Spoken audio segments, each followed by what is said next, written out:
آئے دن کوئی نہ کوئی واقعہ مسلمانوں پر ظلم کیا جاتا ہے، مگر میرے عزیز دوستوں اور بزرگوں یاد رکھو کہ مکہ کی سرزمین ہے، مکہ کی سرزمین ہے، بلال حبشی ہے، اور حضرت بلال امیہ بن خلف کے غلام ہے، اور حضرت یاسر بن عمار کو کوڑے مارے جا رہے ہیں۔ امیہ بن خلف یاسر بن عمار رضی اللہ تعالیٰ عنہ کو کوڑے مارتا ہے، تھک جاتا ہے، ابو جہل مارتا ہے، تھک جاتا ہے، ابو لہب مارتا ہے، تھک جاتا ہے، اور پھر امیہ بن خلف حضرت بلال حبشی سے کہتا ہے کہ بلال اب تم مارو، تم طاقتور ہو۔ حضرت بلال پریشان ہے، اسلام قبول کر چکے ہیں، حضرت عمار کے قریب جاتے ہیں تو حضرت عمار کہتے ہیں کہ بلال آپ بھی مجھے 2-3 کوڑے مار دیجئے، مگر یہ مت کہیے کہ آپ نے اسلام کو قبول کر لیا، مار لو مجھے بھی 2-3 کوڑے تم۔ امیہ بن خلف جو ان کا جنہوں نے حضرت بلال کو خریدا تھا، وہ پکار کر کہتا ہے بلال مارو اس کو۔ حضرت بلال حضرت عمار بن یاسر کی طرف دیکھتے، ابو لہب کی طرف دیکھتے، حضرت عمار بن یاسر کی طرف دیکھتے، امیہ بن خلف کی طرف دیکھتے، حضرت یاسر بن عمار کی طرف حضرت بلال دیکھتے، اور ابو جہل کی طرف دیکھتے ہیں، اور پکار کر کہتے کہ سنو یاسر بن عمار، جب تم اس اللہ وحدہ لا شریک کو ماننے والے ہو، جب تم رسول اللہ صلی اللہ علیہ وسلم کے غلامی کا اعلان کر چکے، تو جب تم اللہ کے دین کے لیے کوڑے کھا سکتے ہو تو بلال بھی تمہارے لیے کوڑے کھائے گا۔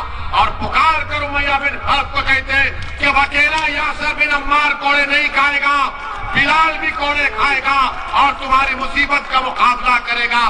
میرے عزیز دوستوں اور بزرگوں، کبھی بھی حالات سے مایوس مت ہو۔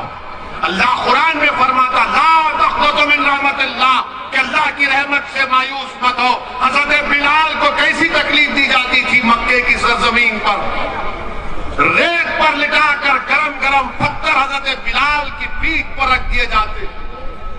رسول اللہ صلی اللہ علیہ وسلم نے جب حضرت بلال کی تکلیف دیکھی تو آنکھ میں آنسو آ گئے رحمت اللہ عالمین کے، اور دعا کی یا اللہ حضرت بلال کے پر کچھ آزاد کر دے اس تکلیف سے۔ صدیق اکبر کہتے ہیں، اور رسول اللہ صلی اللہ علیہ وسلم کی آنکھ میں آنسو دیکھ کر کہتے ہیں کہ یا رسول اللہ آپ کی آنکھ میں آنسو کیسے ہیں؟ تو رسول اللہ صلی اللہ علیہ وسلم فرماتے ہیں کہ میں بلال کی تکلیف کو برداشت نہیں کر سکتا، کہ ہے کہ جو بلال کو خرید کر آزاد کر دے۔ صدیق اکبر جاتے ہیں، حضرت عباس سے کہتے ہیں جو اس وقت تک اسلام نہیں قبول کیے، ان سے کہتے ہیں کہ جاؤ امیہ بن خلف سے بات کرو کہ اس کو آزاد کرے، اور کیا قیمت ہوگی ہم دے دیں گے۔ امیہ بن خلف راضی نہیں ہوتا۔ صدیق اکبر جب آ کر کہتے ہیں کہ میں خریدنا چاہتا ہوں، آزاد کرنا چاہتا ہوں حضرت بلال کو، تو ظالم امیہ بن خلف کہتا ہے کہ میں نے 50 دینار میں حضرت بلال کو خریدا، 1000 دینار دینا پڑے گا، اور تمہارے پاس جو دو رومی غلام ہے اس کو بھی دینا پڑے گا۔ صدیق اکبر راضی ہوتے ہیں۔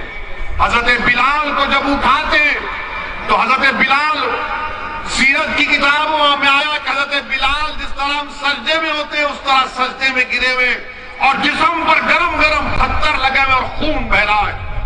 صدیق اکبر حضرت بلال کو اٹھاتے ہیں، اپنے گھر کو لے کر جاتے ہیں، ان کی صفائی کرتے ہیں، کپڑے پہناتے ہیں، اور ان سے کہتے ہیں کہ چلو۔ حضرت بلال رونا شروع کر دیتے ہیں۔ انہوں نے زندگی میں اپنے باپ کی محبت نہیں دیکھی تھی، حضرت بلال نے خوب روتے ہیں۔ تو صدیق اکبر ان سے کہتے ہیں کہ بلال یہیں پر رو لینا، آقا کے سامنے نہیں رونا، میں دنیا کا رونا دیکھ سکتا ہوں۔ رسول اللہ صلی اللہ علیہ وسلم کے آنکھ میں آنسو کو برداشت نہیں کرتا۔ دونوں مل کر رسول اللہ صلی اللہ علیہ وسلم کے پاس جاتے ہیں۔ رسول اللہ صلی اللہ علیہ وسلم حضرت بلال کا استقبال کرتے ہیں، اور صدیق اکبر سے کہتے ہیں کہ تم نے بہت بڑا کام کیا، شکریہ۔ یہ صدیق اکبر حضرت بلال سے کہتے ہیں کہ رسول اللہ کے سامنے رونا نہیں، صلی اللہ علیہ وسلم کے سامنے۔ وہ رسول اللہ صلی اللہ علیہ وسلم کے سامنے کہتے یا رسول اللہ میری ساری دولت آپ پر قربان، آپ نے کیسے شکریہ کہا؟ یہ دولت آپ کی ہے۔ اب آپ اندازہ لگائیے کہ وہ حضرت بلال جس کو مارا جا رہا تھا، پیٹا جا رہا تھا، اللہ کے رسول نے دعا کی، وہ بلال آزاد بھی ہوئے، اور اللہ کے رسول صلی اللہ علیہ وسلم نے حضرت بلال سے کہا کہ آؤ بلال میرے سینے سے لگ جاؤ۔ میرے عزیز دوستوں اور بزرگوں، یاد رکھو یہ ظلم ختم ہوگا، یہ ظلم ختم ہوگا انشاءاللہ تعالی۔ جو لوگ آج مظلوموں پر ظلم کر رہے ہیں، تم ختم ہو گئے، تمہارا ظلم ختم ہوگا، تم ختم ہو گئے، تمہارا وجود اس زمین سے اللہ مٹائے گا انشاءاللہ۔ تمہارا ظلم ہمارے حوصلوں کو، ہمارے پیروں میں ڈگمگاہٹ نہیں پیدا کرے گا۔ تم جتنا ظلم کرو گے ہمارے حوصلے بڑھتے جائیں گے، تم جتنا دباؤ گے اتنا اٹھیں گے انشاءاللہ تعالی، کیونکہ اللہ نے قرآن میں فرما دیا جنہوں نے اللہ پر ایمان لایا اور ڈٹ گئے زمین پر، اللہ ان کی فرشتوں سے مدد کرتا۔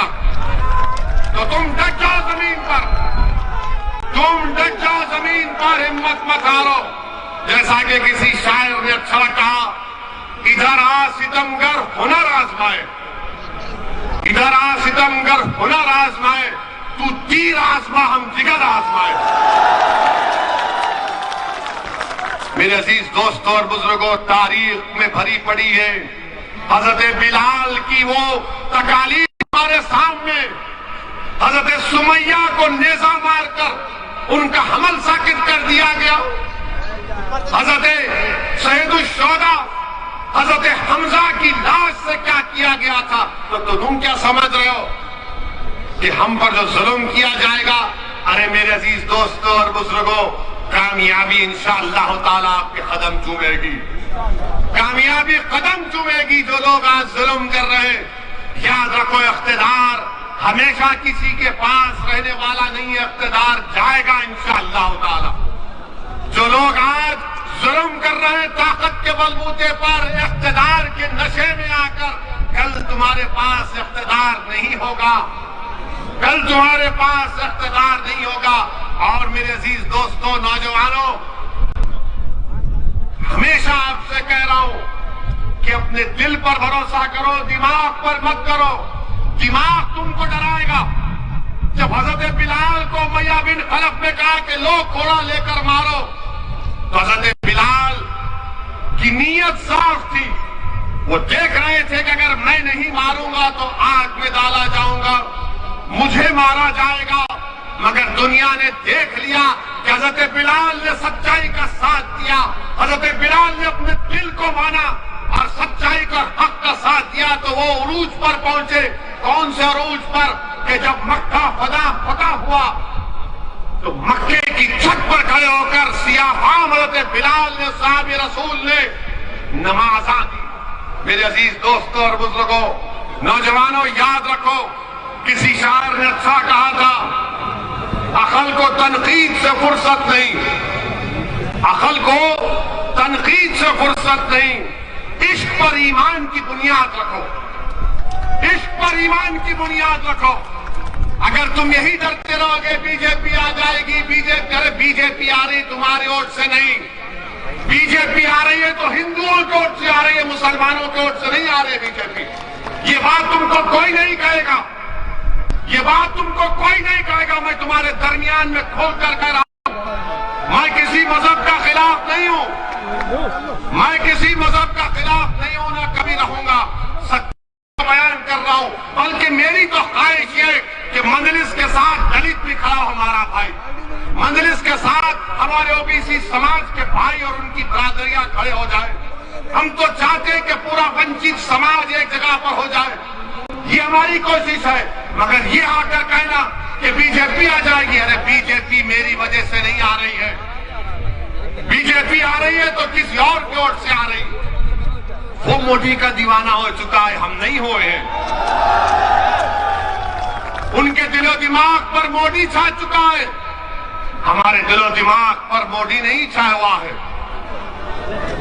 وہ ان کے طرف بھاگ رہے ہیں، اور یہ آ کر یہ سماجوادی کے لوگ، انہیں ایسا ہو جائے گا، اویسی ایسا بولتا ہے، ارے بھائی میرے، تمہارے 2 پارٹی کے ایم پی کل کچھ بات بول دیے تو تم ان کی طرفداری، ان کا دفاع نہیں کر سکتے۔ ایک 90 سال کے سانسد ہیں، بزرگ ہیں، ان کی بے حد عزت کرتا ہوں میں، وہ اپنی رائے بھی نہیں رکھ سکتے۔